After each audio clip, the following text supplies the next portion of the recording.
Nature does not hurry, yet everything is accomplished. In today's world, speed isn't just appreciated, it's expected. The convenience of the modern age offers instant gratification at our fingertips. Feeling bored or craving entertainment, the vast expanse of the internet is ready to serve. Such speed, while seemingly a marvel, begs a pivotal question. In our pursuit of speed, have we left our true selves behind? When every desire is just a click away, we risk becoming slaves to the very tools crafted for our convenience. We live in a constant cycle of seeking the next moment, the next pleasure, never truly savoring the present. As we race against time, we seldom stop to ask, is this who we truly are? The slow-living movement is a response to this frantic world. It doesn't just suggest slowing down, but asks us to rediscover and cherish authentic experiences. Think about it. A rushed meal versus a dinner savored with loved ones, a hurried chat versus a deep conversation under the stars. The difference is palpable. Why? Many philosophers like Lao Tzu and Schopenhauer promoted a slow-paced life, not out of disdain for progress, but out of love for genuine, heartfelt experiences. Their wisdom rings truer now than ever. Taking the time to genuinely immerse ourselves in each experience, be it reading a book, engaging in a conversation, or merely observing the world around us, can lead to richer, more profound connections and insights. It's like reading a book slowly, absorbing every word as opposed to skimming through the pages. To illustrate, imagine visiting a serene garden. In haste, you might quickly walk through, snap a few photos, and move on. But with a slow-living approach, you could sit by a pond, notice the ripple of the water, listen to the rustle of leaves, and even get lost in the intricate dance of the dragonflies. The garden remains the same, but your experience transforms entirely. In essence, slow living isn't about opposing progress or denying the conveniences of modern life. It's about intentional living, choosing quality over quantity, depth over superficiality.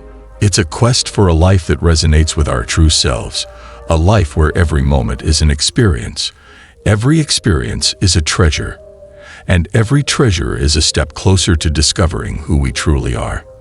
Living life at breakneck speed often thrusts us into a whirlwind of sensory overload and emotional chaos.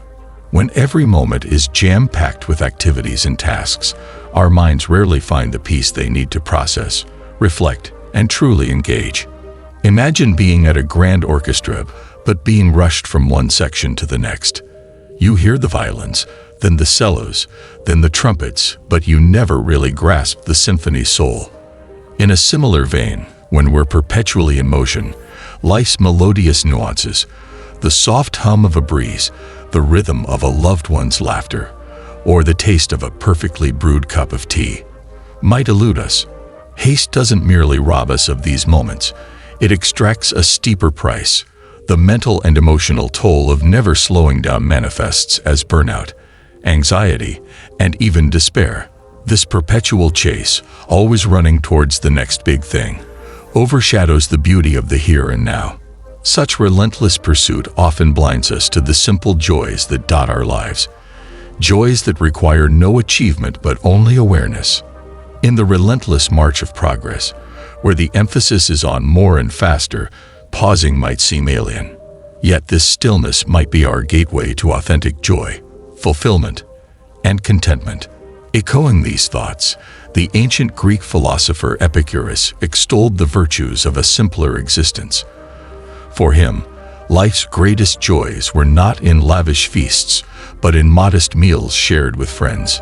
He distinguished between two types of pleasures: the static pleasures, like the contentment found in a serene garden or a soulful conversation, and the moving pleasures, like the thrill of a roller coaster or the taste of exotic cuisine. Epicurus' emphasis on static pleasures resonates deeply with the slow-living philosophy. He believed that our most profound contentment emerges not from perpetually chasing fleeting moments, but from immersing ourselves in enduring experiences, like savoring a book instead of skimming it or cherishing a quiet afternoon instead of filling it with hustle. In essence, slow living beckons us to recalibrate our desires, to seek out pleasures that linger and resonate. It encourages us to build our lives not on trends and highs, but on moments steeped in depth and meaning. And in doing so, we might just find the contentment and happiness that often elude us in the frenetic pace of modern life. The beauty of life often lies in its simplicity. The simpler the pleasure, the more genuine and authentic the contentment. When desires are easily met, there's an inherent peace and ease that manifests within us. This tranquility is not just a fleeting sensation, but a deep-rooted contentment. Embracing static pleasure is like taking a leisurely walk in a serene park rather than sprinting through it. Why rush toward another thrill when you can relish in the present delight? The essence of such pleasures is that they invite us to savor the experience and deeply connect. Delving into history, many thinkers and philosophers have emphasized the importance of this unhurried life. American philosopher John Muir, much like Thoreau, cherished the beauty of the natural world and the simple life. Muir's adventures in the wild, particularly in the Sierra Nevada mountains, revealed profound insights about the interconnectedness of nature and the human spirit. Muir's teachings implore us to immerse ourselves in the natural world and live in harmony with it. By experiencing nature's rhythm, we tune into our own rhythm and essence. Taking inspiration from Muir's words, "In every walk with nature, one receives far more than he seeks." This sentiment rings true even beyond nature walks.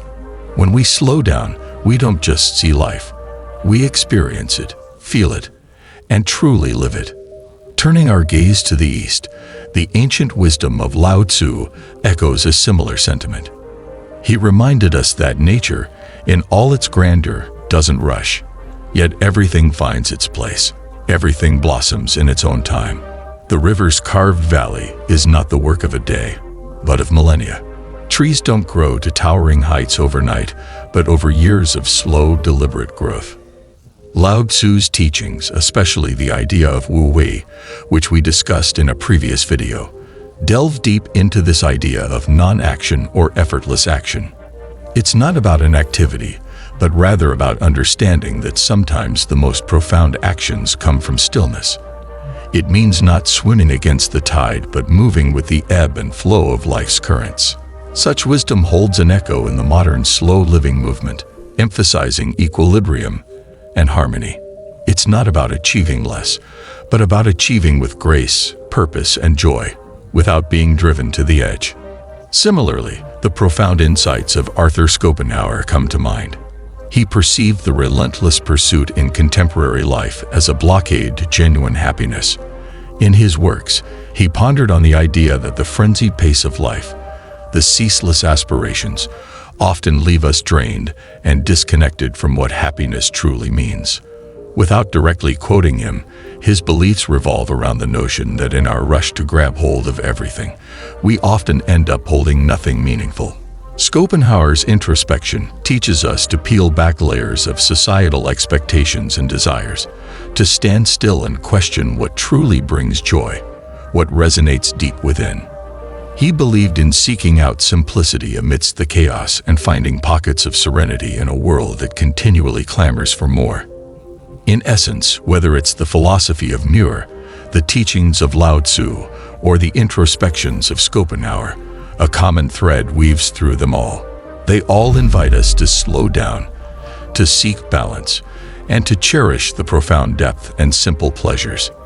In a world that often feels like it's spinning faster each day, perhaps it's time to take a moment, breathe, and just be. When we talk about slow living, it is reminiscent of the idea that to achieve genuine happiness and contentment, one must distance oneself from the relentless hurry and bustle of life. When we scrutinize the nature of pleasures, we see two distinct types: those that arise from our immediate needs and desires, and those derived from intellectual pursuits. Pleasures rooted in immediate needs, like quenching thirst or satiating hunger, are transient.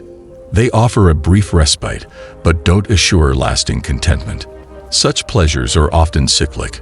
Once a need is satisfied, it soon returns, making us perpetually yearn for more. In contrast, pleasures of the intellect, those arising from the contemplation of art, the understanding of science, or the study of philosophy, offer enduring fulfillment.